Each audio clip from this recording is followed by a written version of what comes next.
Okay, so the last new topic of the chapter is fluid force. Again, it's another nice application of integration.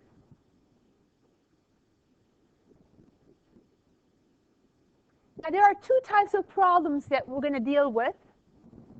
One is constant depth. Like the first picture you see up there, you have a horizontal, let's say, sheet of glass or horizontal metal being immersed in water. But it has a constant depth. No matter where you are along the surface, the depth under the water is h. So this is going to be an easy problem for us. And then guess what? As we've been doing so far, we're going to look at situations where you don't have constant depth, you have variable depth. That's where we have to bring in more complicated methods such as integration. Okay, let me give you a few moments since you seem to be copying this down, and then we'll talk about it.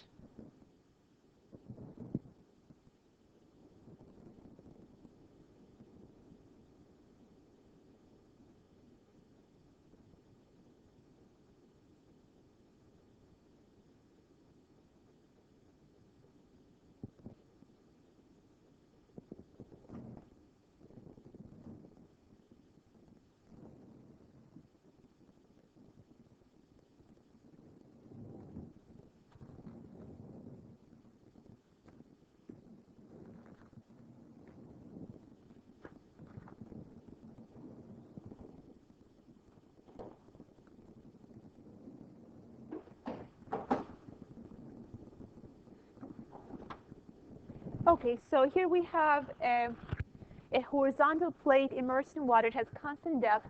Now we're talking about fluid force. Let's think for a moment. What does the force exerted upon an object will depend on? Think of a diver who dives in the water. What does the force that that diver feels depend on? The first thing that comes to mind is what? Depth. How far did he go under the water, right? So that's very important, depth, because the further down you go, the more pressure, the more fluid force will be felt upon the object. And then there are two other things that are directly proportional with the fluid force, and they are the weight of the liquid, which we call in terms of weight per unit volume. Because the denser the liquid is, the more pressure will be felt upon the object. That's W in our formula. H is the depth. Actually, there was no handout today.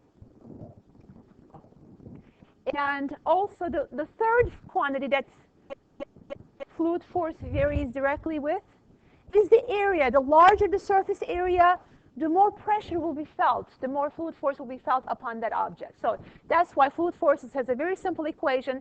As long as you have a constant depth, WHA, the weight of the liquid, the depth, and the area. The bigger the area, the more force will be felt upon that area.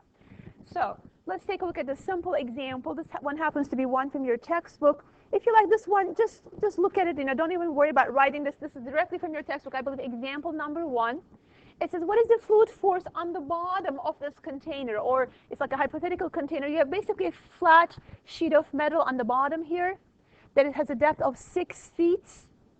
So what would be the total force felt upon that sheet of metal?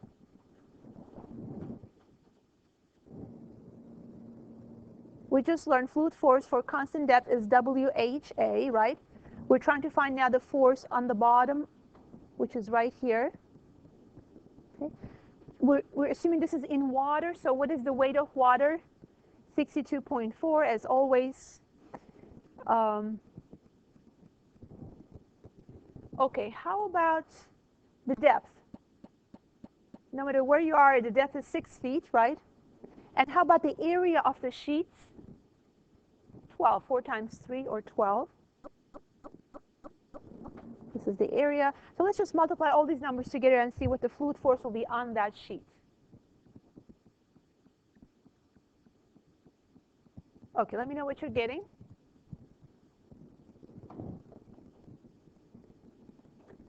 So again, we just multiply the area of the sheet times the depth times the weight of the liquid in which it is immersed. And in this case, it's 62.4. And the final answer is, did anybody get something? 4492.8. Now, how about the units? Let's think about weight of water is pounds per cubic feet. Depth is in terms of feet. Area is in terms of square feet. So what would be the resulting unit for these questions?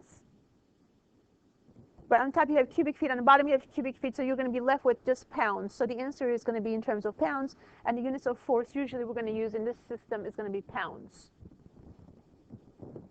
Okay, as you can see, this is not a very interesting case. It's a constant depth problem. You know, you can teach it to somebody in even elementary school because it just consists of a multiplication, right? So the cases that are more interesting are the cases where, let's say that you were trying to find the fluid force on the side of this container, on the vertical side. Now, why is it more interesting and why is it more complicated for a college student to do? Because on the vertical side, the depth is not constant. Depending on where you are along the sheet, the depth is changing, right? So what we need to do is we need to slice it into horizontal units where the depth is a constant, find the fluid force for one representative unit, and then integrate it to find the total force.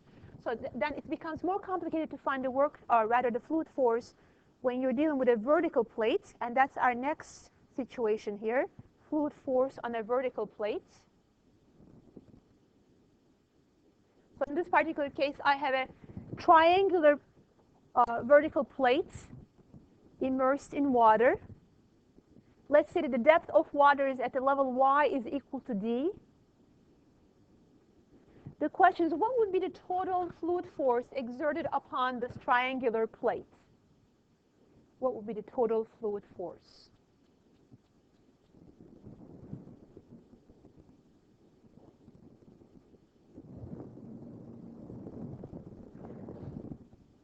So notice that on this triangular plate, I have selected a horizontal rectangle. Now, could I have selected a vertical rectangle here?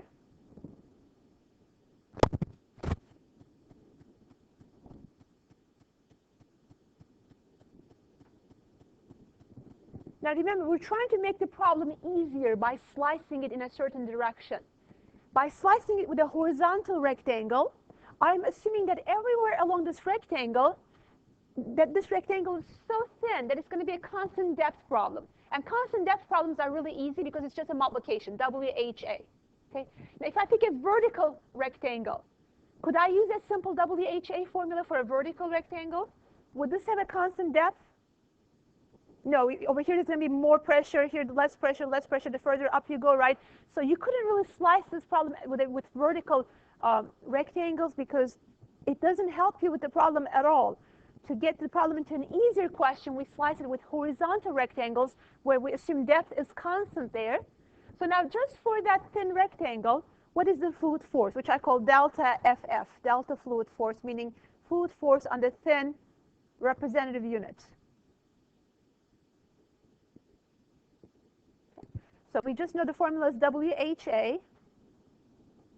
Okay. W, once again, let's assume it's 62.4.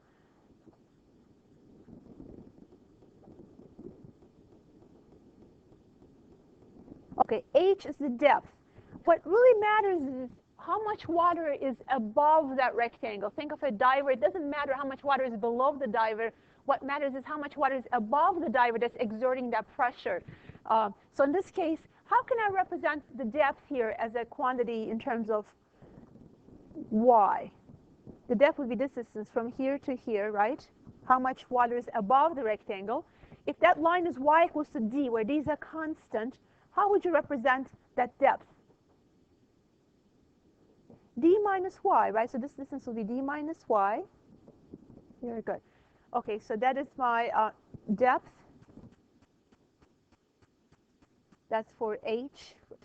And how about the area of this rectangle? Area is, as always, length times width. The width is delta y. I'm assuming the length is L of y.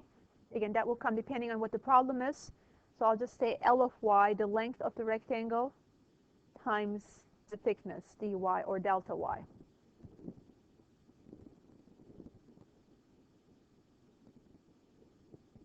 And finally, how do I find the total fluid force? This is fluid force for just one thin rectangle. How can we find the total fluid force?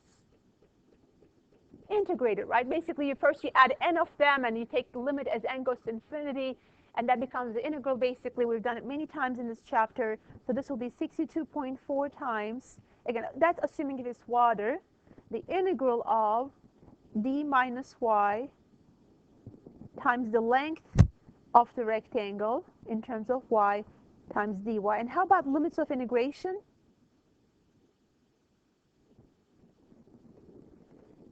Since I have a delta y, limits should come from the y-axis, right? So from where to where are these rectangles physically existing?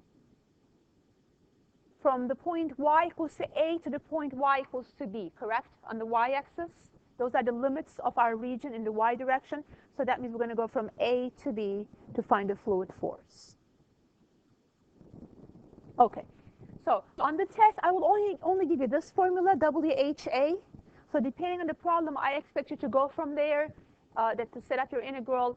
And just remember, first do it for a representative rectangle, from there integrate it to find for the entire region. Now let's do an example.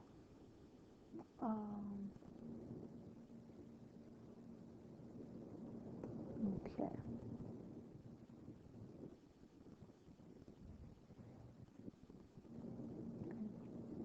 The question states, find the fluid force. Find the fluid force across the given vertical plates. And this will be the question for every one of them. I'll just give you different shaped vertical plates, but the question is always the same. Find the fluid force. And in each of these, we're going to assume that the plate is completely immersed in water.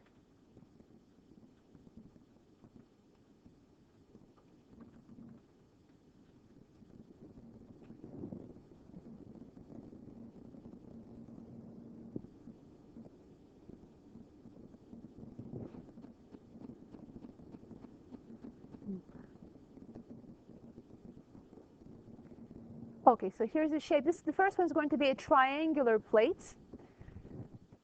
Okay, first I'm going to give you the shape of it, and then we need to decide where will we put it on a coordinate system. So the shape of it looks like this.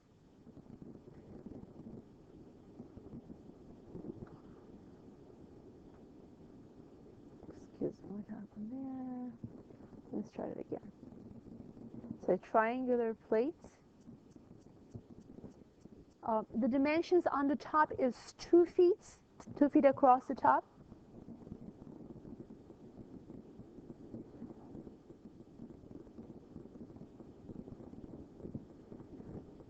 And the dimensions, the height of the triangle is 5 feet.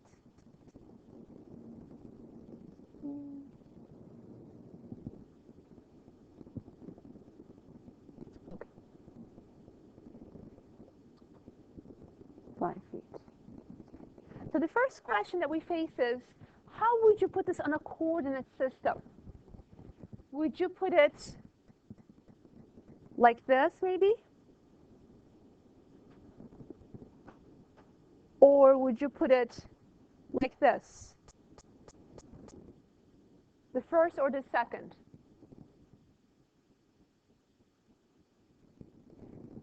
You have a choice. You could really go either way. But which one do you think will make the problem a little bit easier? Go that way. For example, if you have a circle, I would always put the center of the circle at 0, 0. No matter what, whether it's a half a circle or a full circle, put the center, the 0, 0 at the center at the 0, 0 point.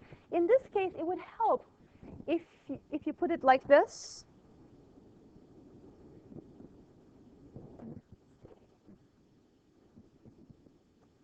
What happened here?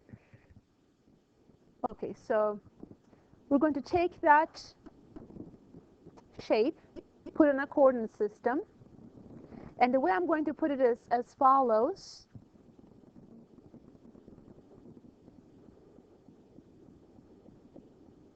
I'm going to put it right through the center, the y-axis.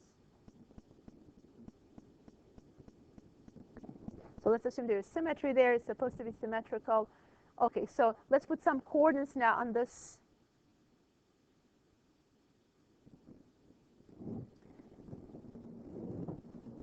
So what would be this coordinate here?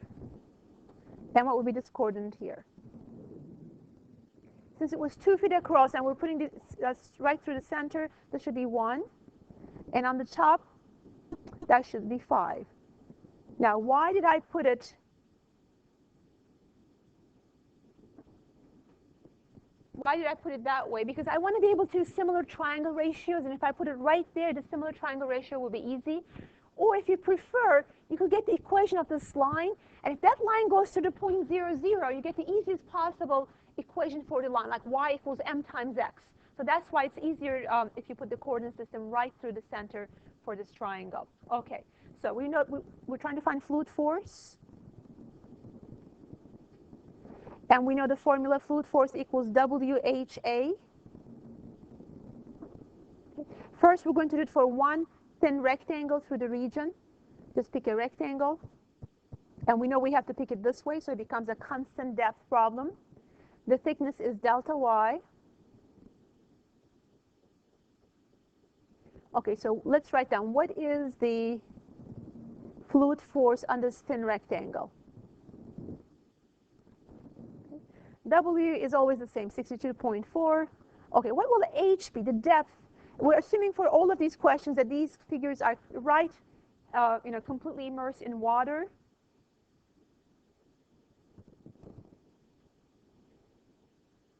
So what would be H here, the depth? The depth for that rectangle. How much? Remember, depth is how much water is above the rectangle. That's what's exerting the pressure. That's what should be taken under consideration. So in this case, what is our depth? 5 minus y. Okay. And how about the area of the rectangle, that thin rectangle, our representative unit that is? It's length times height. The height is easy, or the width of the rectangle is going to be delta y. But how about the length of the rectangle? Any suggestions what I could use for that? I want this distance from here to here. How could I represent that? Distance from the center to the side is x, right? And because of symmetry, what do I have there? 2x, right? Because distance from here to here, that is x. But you have double that amount for the length of your rectangle. That will be 2x. So the length of your rectangle is 2x, and the width is delta y. Now, there is a problem with this at the moment. What do you see as the problem? X in a land of the y's, right? When you see the dy, you know everything should be in terms of y. We've got to get rid of that x. This is why I was thinking, okay, we're going to need the equation of the line or similar triangle ratios to write x in terms of y. I think it's a little bit easier to use just the similar triangle ratios, although you could certainly get the equation of that line if you wanted to. So here's the situation. We have a triangle where this side I'm calling x, and distance to the x-axis, this is my y. For the actual one, what is this distance for the bigger triangle? 1. And how about, what is the height of the entire triangle? 5. So now we can write the similar triangle ratios, right? In the big triangle, the ratio of 1 to 5 equals in the small triangle, the ratio of what to what? We did base over heights in the big one, so we should keep the same consistency. So x over y in the small one. Okay. So I need x in terms of y, right? So let's solve for x here. So y is equal to 5x. So x is equal to y over 5. So now I can go back up here and replace my x. 2 times x, instead of x, I'm going to write y over 5. So now everything looks good. And what is it that I need to do to find total fluid force? Integrate this quantity. This was the fluid force on one rectangle, one thin horizontal rectangle. We're going to find the fluid force in the entire figure by integrating. So fluid force equals the integral of, while I do that, I will factor outside the constants to make it a little bit easier. So let's say fluid force equals, okay, I will take outside 62.4. What else could I take outside? 2, and what else? Exactly. Basically, 2/5 can be taken outside. Right? And inside, I will have phi minus y times y. Delta y becomes dy in the limiting process. And how about the limits of integration?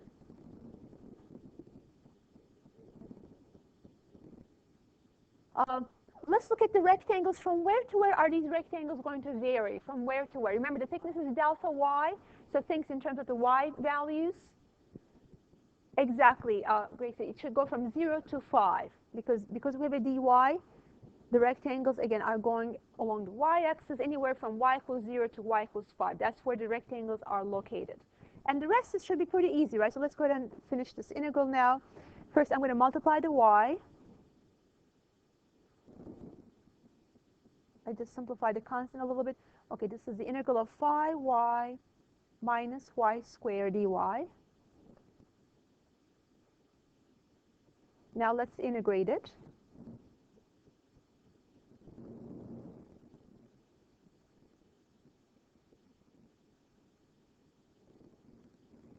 So go piece by piece as always.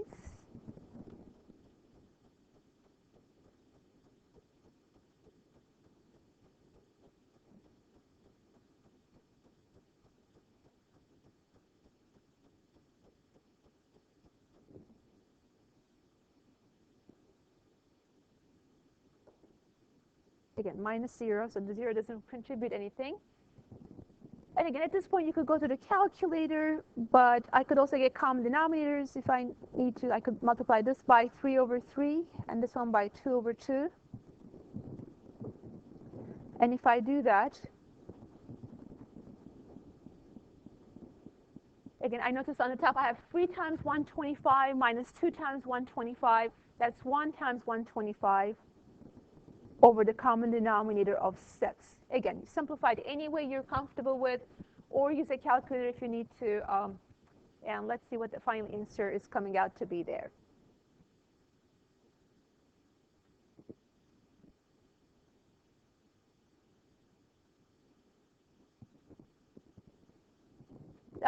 Let's see, I heard 520. Can you guys confirm that? Excellent. Okay, 520. And the units, once again, will be pounds. Anytime you find fluid force with this unit system, you know, if you have weight of water in terms of pounds per cubic feet, everything else given in terms of feet, the final answer will be in terms of pounds.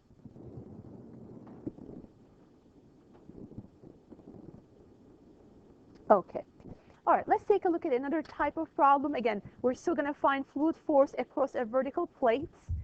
And again, these vertical plates could be, for example, the end walls of a swimming pool, or it could be the end wall of a trough or an aquarium, or it could be the window of a submarine. So we're thinking about vertical units. At the moment, they're independent of anything else attached to them, but you would do the same way. If you had any vertical wall under the water, this is the way you would calculate fluid force.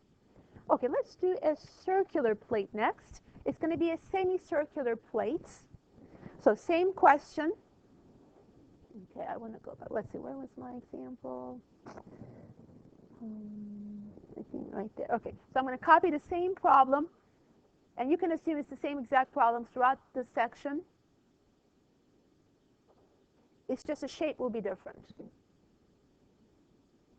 Find the fluid force across a given vertical plate. And this time the vertical plate is a semicircle.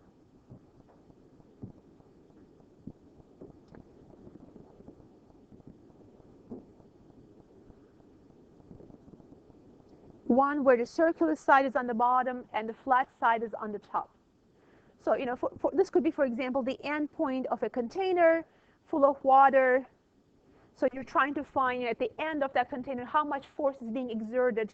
So you need to know what kind of material you can use there to overcome that pressure. Okay, so how would you place this on a coordinate system? So I'll give you a few choices. Let's use my magic marker here, which disappears afterwards. Okay, so one way would be like this. This is one way. And I'll show you one more way. Another way would be like this. Which one do you think would be easier, the first way or the second way? I heard the second way, this way, and why?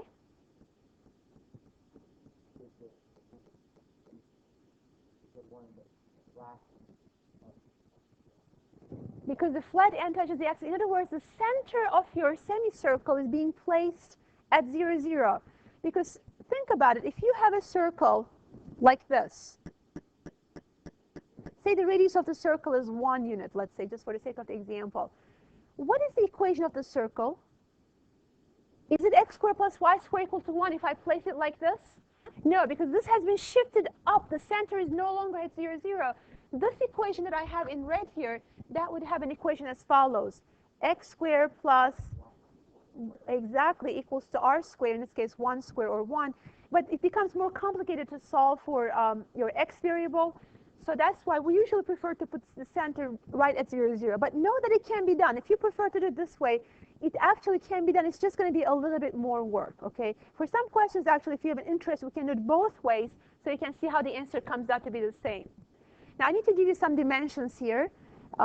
Let's say that the entire distance across the top of this semicircle is 6 feet. So this distance from here to here, let's assume that is 6 feet. So now I'm going to put it on a coordinate system.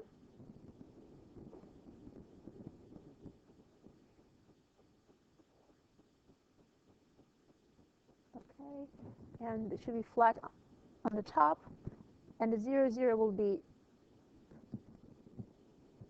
right at the center. Okay. So what is this point right here on the x-axis? And by symmetry, that will be 3, right? And what is this point down here? Once again, because the radius is 3 and this is below the y-axis, it's going to be negative 3, right? Because this is my point 0, 0 right here. So distances below that will be negative. Okay. So what is the first thing I should do to find the fluid force across this container? What should I do first?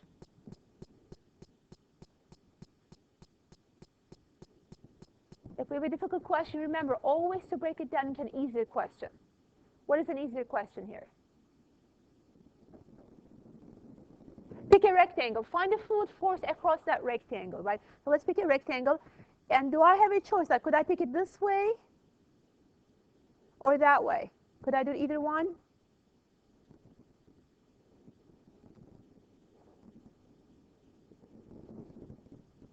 What would be a problem with picking this rectangle from your region? This one.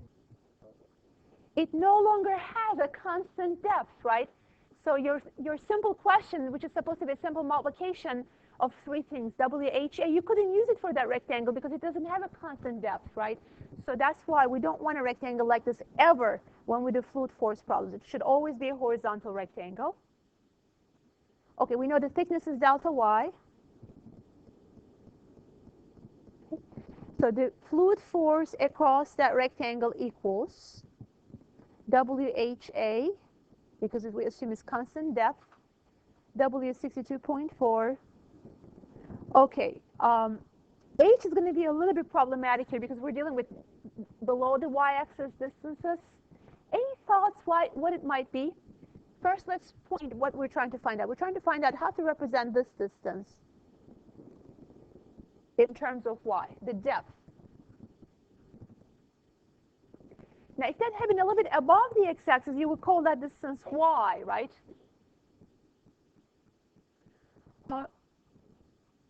What could we call this distance? How about 0 minus y?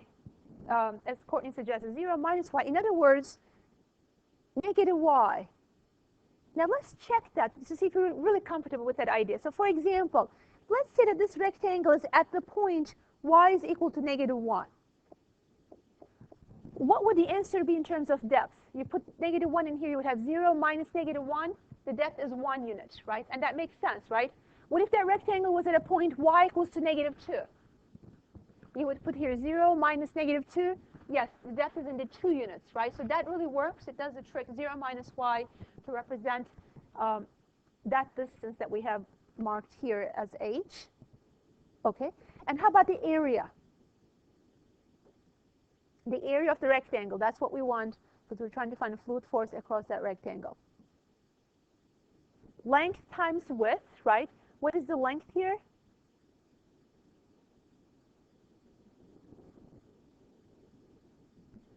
I want to know what this total distance is from here to here. It's not necessarily going to be 6 because it depends on where you are, right? Only at the top it's going to be 6. In general, it should be a variable, and would everybody agree with Courtney that it's going to be 2x, just like the last problem? As long as you put the center right through the middle of your figure, usually it's going to end up being 2x. Because this is from here to here, that's x, right? This distance. But now you have to double that amount.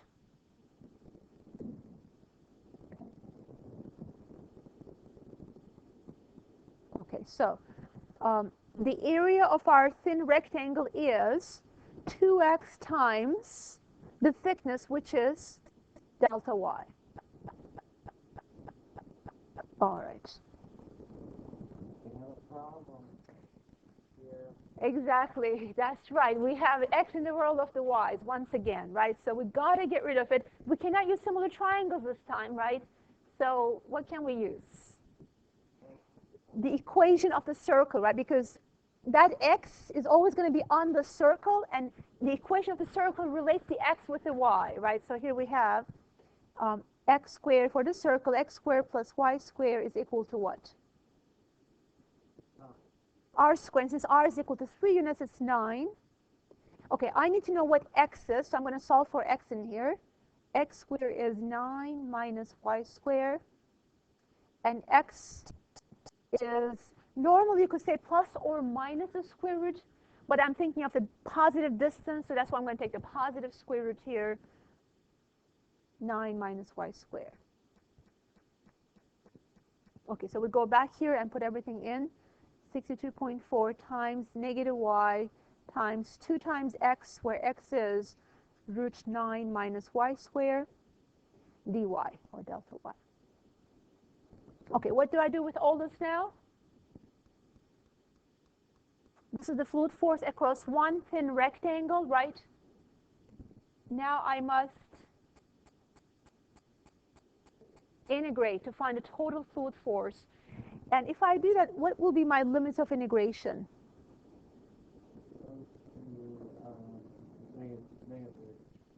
Always put the lower limit on the bottom and the higher limit on the top.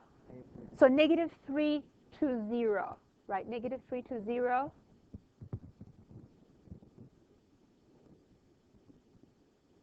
Let's take out the constants up front.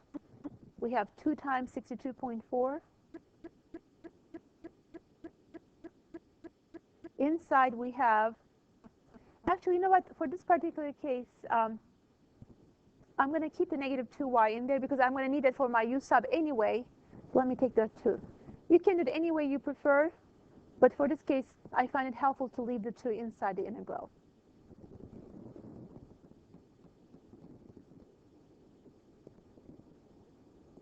Okay, would everybody agree with the setup that we have so far? I have to give you a warning, and that is students get very confused after we cover this section with the problems here versus the problems in work done section. So I would strongly recommend, after we finish this section, go back and do a couple more questions from the work done section, because they usually have circular cross sections like pi times x squared.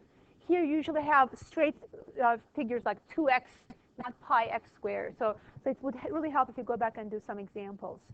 Okay, we need to integrate this. Let's do u substitution.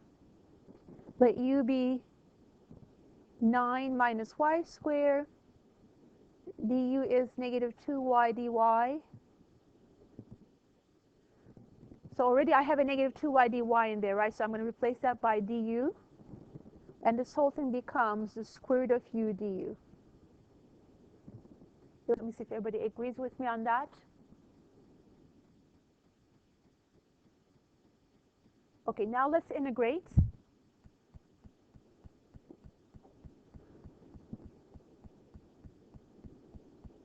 So 62.4 times u to the 3/2 over 3/2.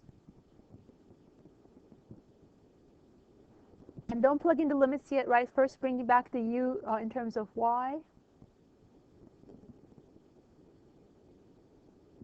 And u was 9 minus y squared. Then the limits, which are from -3 to 0. It's important to always do upper limit minus limits. So first plug in the 0 for y, see what you're getting, minus plug in the -3 for y, and subtract the two answers. Let's see what we get there.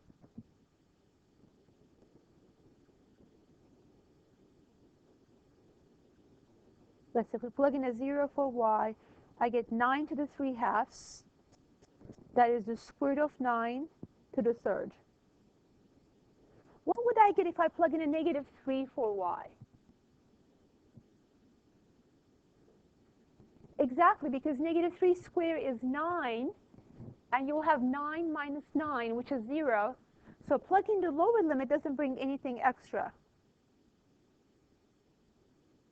So then let's just go ahead and evaluate what we have. We could even simplify 3 goes into 27 9 times. But either way you do it, please let me know what you're getting as your final answer. 1,000 something, I believe. 1123.2 pounds. What happened there?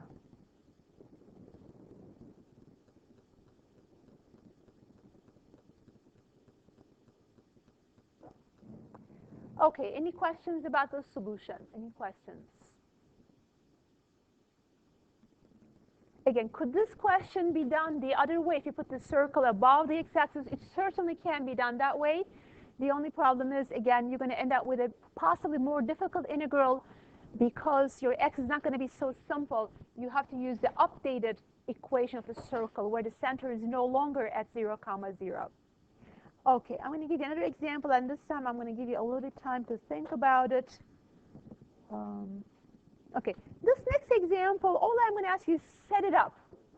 You don't have to integrate it. If the integral becomes actually a bit complicated, just set it up.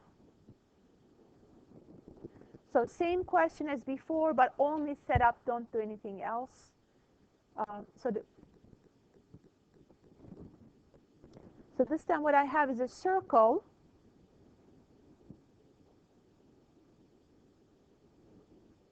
But the water level is not right above the top.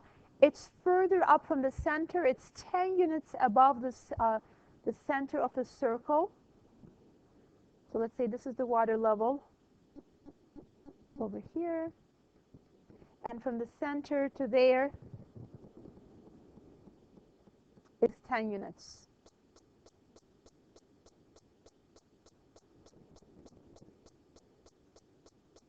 Okay. Okay, this figure is going to be totally not up to scale because the radius of the figure, I want you to use 2. R is equal to 2. So you decide how you want to place the coordinate system here. And all I'm asking you is write an integral that represents the fluid force across this circular, perhaps it's the window of a submarine or some circular vertical plate, how much force is exerted upon it, assuming that the depth is 10 feet.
Okay, so I choose to put my x and y coordinates in such a way that the center is at 0, 0, because again, this will give me the easiest version of the equation of a circle to deal with.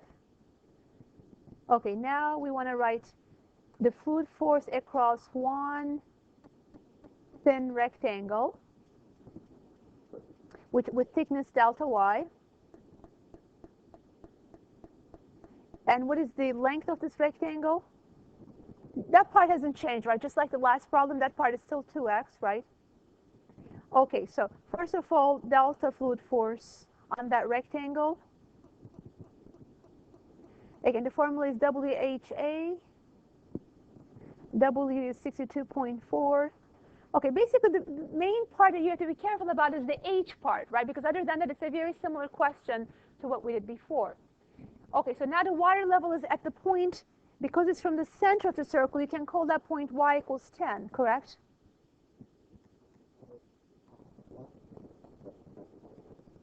Oh, hold on, no, you might be fine. Okay, so what I need to know right now is, what is the depth for this rectangle? What is that distance given by the green arrow? Any thoughts? Would everybody agree with Joshua, 10 minus y? Because distance from here to here would have been y, right? The whole thing is 10, so that's the difference, which is 10 minus y. So that is the depth for that one rectangle. And then 2x, that's going to be 2 times the square root of the equation of the circle is x squared plus y squared equals to what?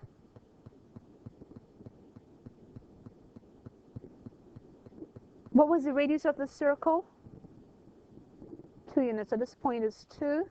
So x squared plus y squared equals to 4, right? Because 2 squared is 4. And solve for x from there, you're going to have the square root of what? 4 minus y squared. And the thickness is delta y.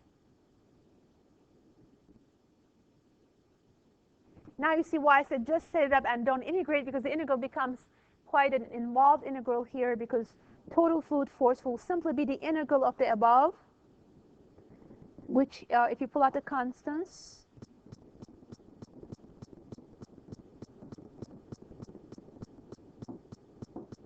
and how about the limits of integration?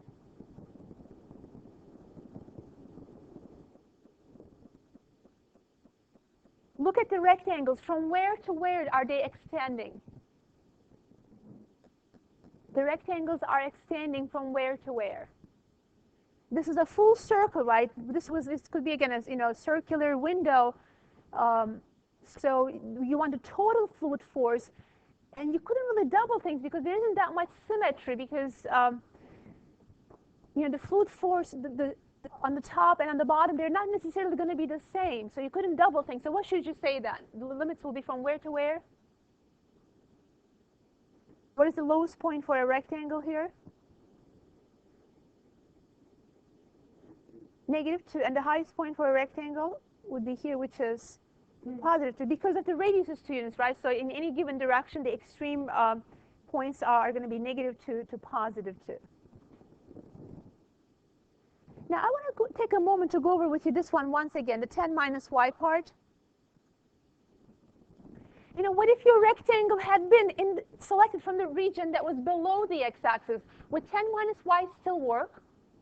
Let's think about it for a minute. If your rectangle was over here, again, let me choose this magic marker so it disappears later on. If I pick it from here, what will be the distance of that entire thing?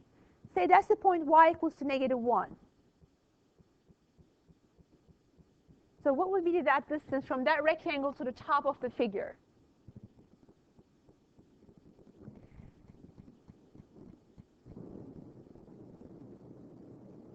Say this is the point y equals to -1. The entire distance we know is 10 plus 1, which is 11 feet, right? Would 10 minus y trick work there? 10 minus -1, that would be 11, right? So that is really working no matter where your rectangle is, whether it's above or below the x-axis. That description of the depth distance is really working. So this is a really good way of setting this up. Now, there are ways to integrate this, but I'm not going to get into that today. Let me just tell you the answer. If you use your graphing calculator, and everybody knows how to use function integration key, right? FNI enter, we discussed it in the arc length section, etc. If you do this, the answer will be 7,841.4 pounds. Yes, the sequence to enter to the calculator is you do FNINT, which is under the math menu. You enter the function you're entering, comma x, comma the limits of integration. That's how we enter it. It's under math, maybe 9. Yeah. Okay. Now, I'm going to show you one more way of getting this answer, which is really neat. Now that we talked about center of mass last class, there is a way to get, at least to check your answers using a center of mass approach. And here's how we can do it with the center of mass.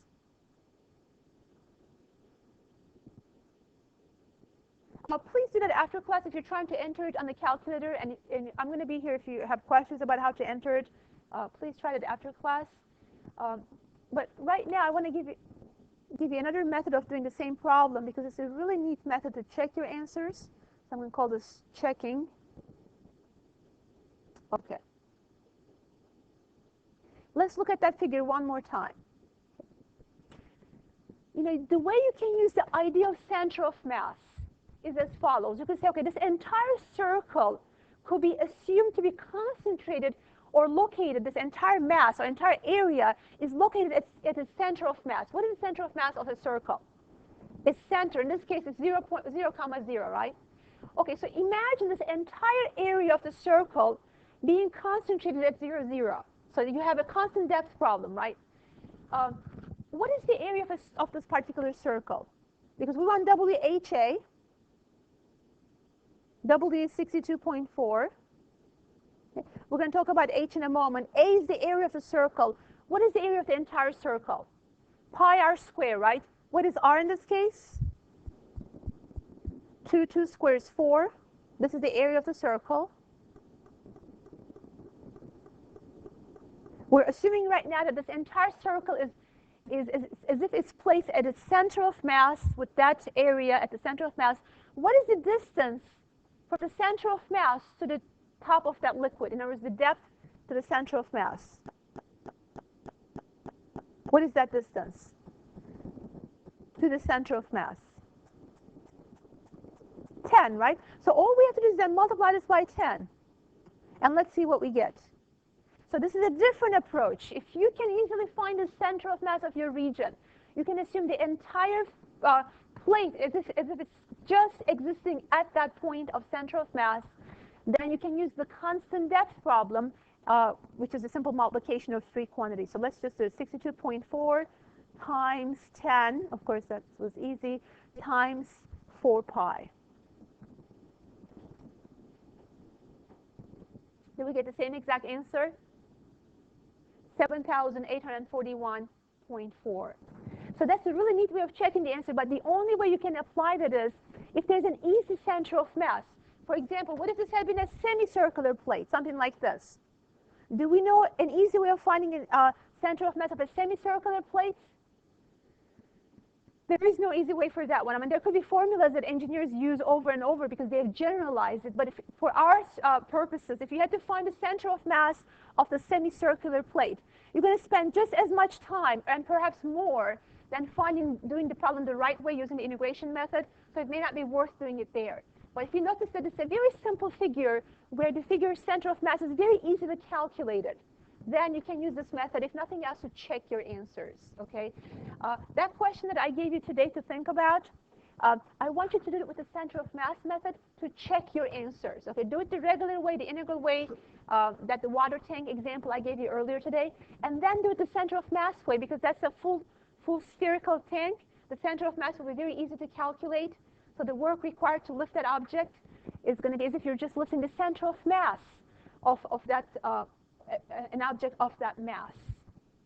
So same answer, 7,841. Okay, I'm going to give you one more example. Okay.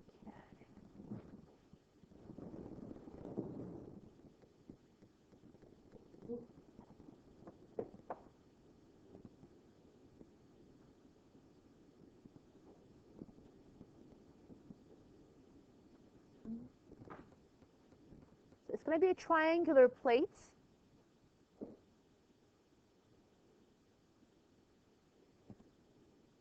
And this time, the water level is 3 feet above the top. So you go 3 feet above the top.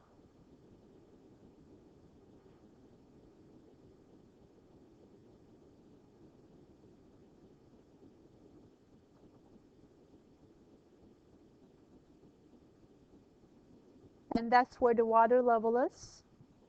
And the dimensions of the triangle, this side is 9 feet.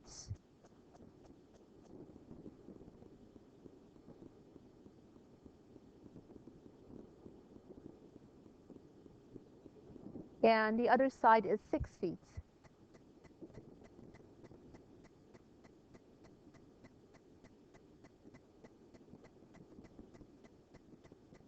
Okay. I'm going to give you a little bit of time to think about how would you set it up, where would you place your axes, and then we'll come back and discuss the solution.